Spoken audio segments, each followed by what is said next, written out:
বন্ধুরা, পড়াশোনা বাংলা চ্যানেলে তোমাদের সকলকে স্বাগত। অঙ্গনারী কর্মী এবং সহায়িকার জন্য যারা প্রিপারেশন করছো তাদের জন্য পরীক্ষার প্রস্তুতি নিয়ে চলে এলাম আবার।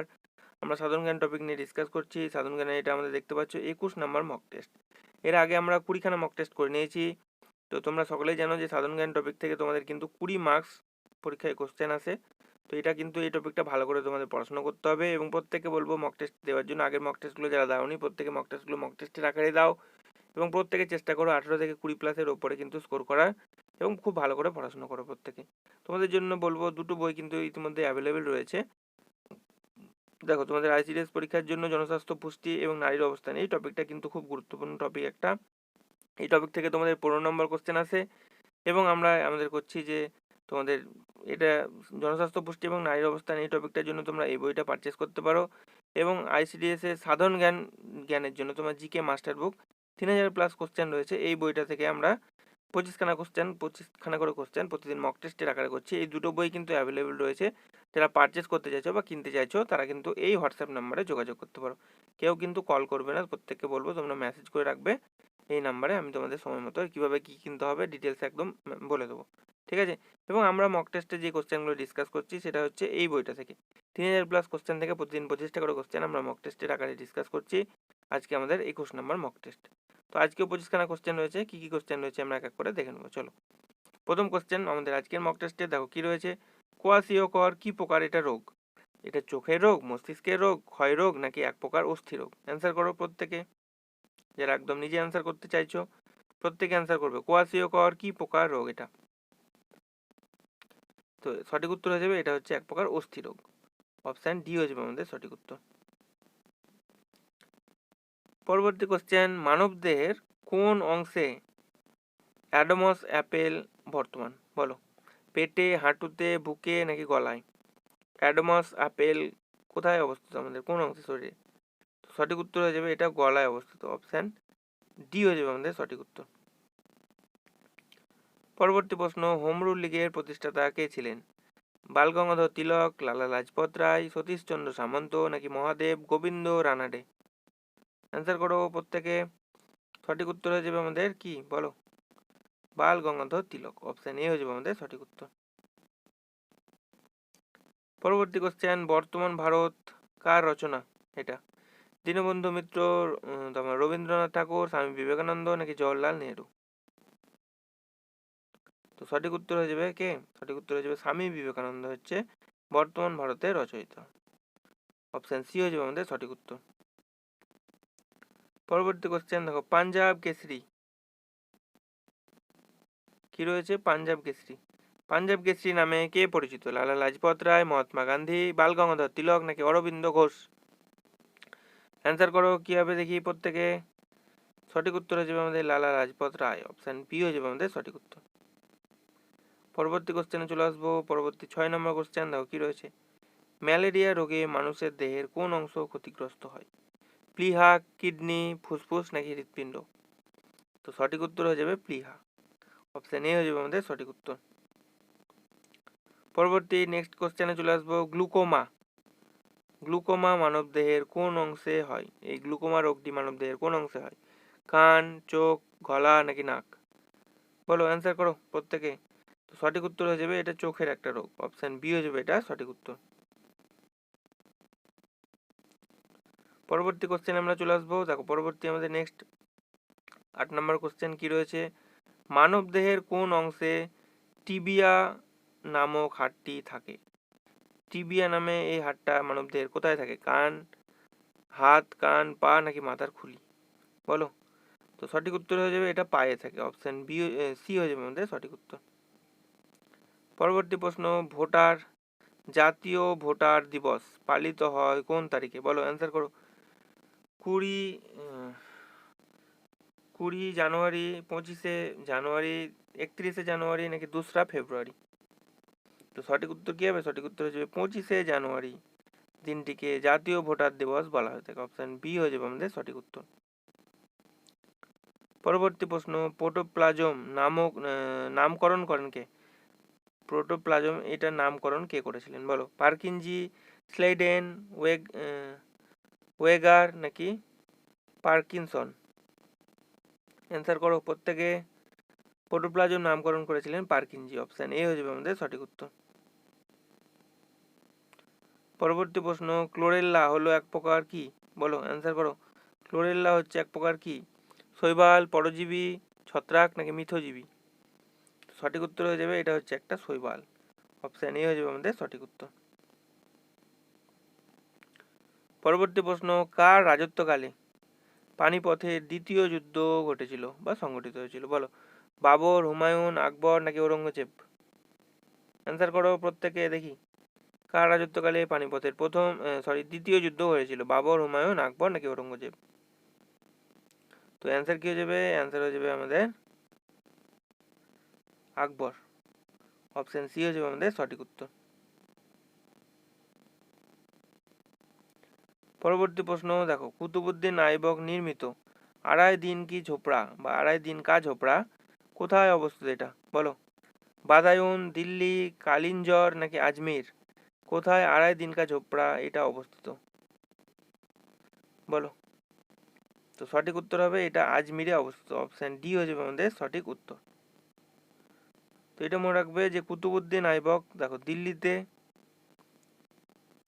কুয়াতুল মসজিদ এবং আজমিরে মোহাম্মদ ঘুরির আদেশে আড়াই দিন কা ঝোপড়া মসজিদটি নির্মাণ করেছিলেন। কে নির্মাণ করেছিলেন? কুতুবুদ্দিন আইবক।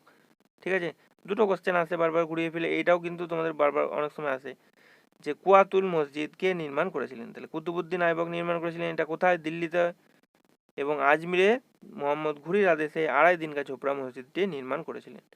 তাহলে এইটুকু তোমাদেরকে মুখস্থ করতে হবে একদম। পরবর্তী কোশ্চেন, অমৃতবাজার পত্রিকা দেখো কে প্রতিষ্ঠা করেন? বলো, বারীন্দ্র ঘোষ, শিশির কুমার ঘোষ, কৃষ্ণ কুমার মিত্র নাকি সুরেন্দ্রনাথ ব্যানার্জি? অ্যান্সার করো প্রত্যেকে। তো অমৃতবাজার পত্রিকার প্রতিষ্ঠা করেছিলেন শিশির কুমার ঘোষ। আমরা আগের ক্লাসে এক্সট্রা ডিটেলসে পড়েছিলাম এটা, যারা আগের ক্লাসটি দেখোনি তারা পারবে না বলতে। এখানে যেটা মনে রাখবে দেখো, এখানে আমি এক্সট্রা ডিটেলসে অ্যাড করে দিয়েছি, আরেকবার আমরা রিভাইজ করে নেবো। প্রত্যেকটা ক্লাসেই আমরা রিভাইজ করি একবার করে।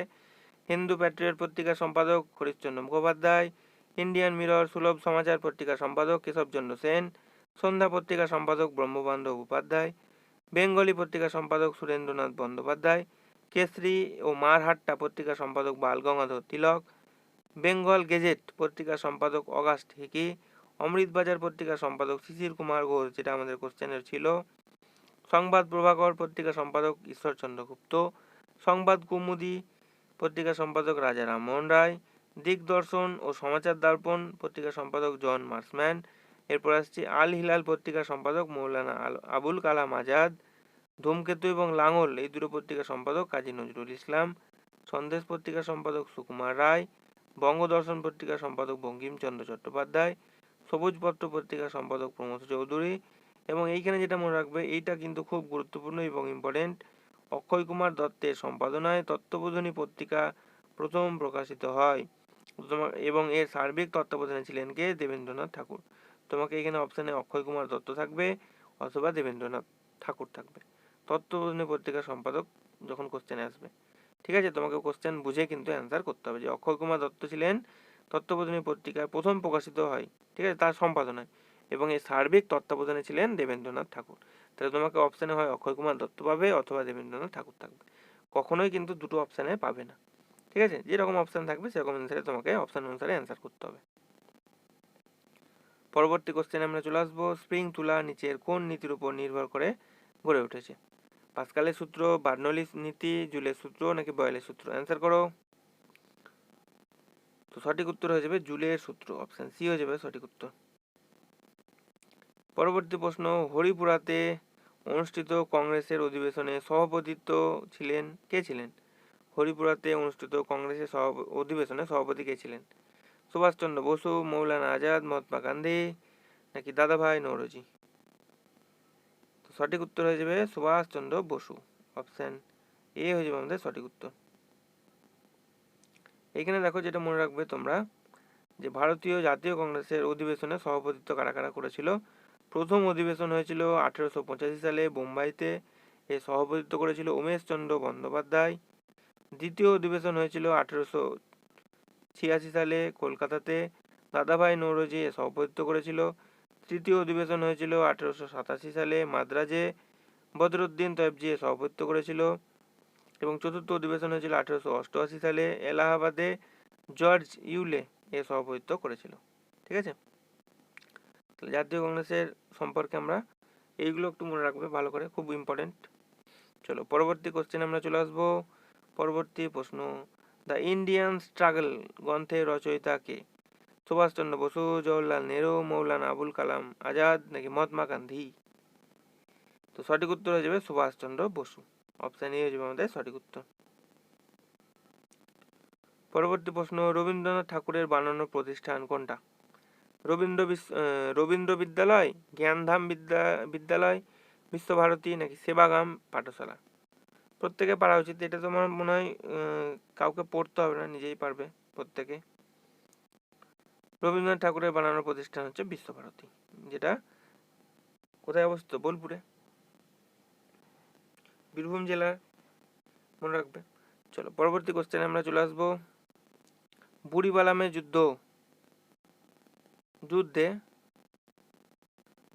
যুদ্ধের সাথে কোন নামটি যুক্ত? বলো।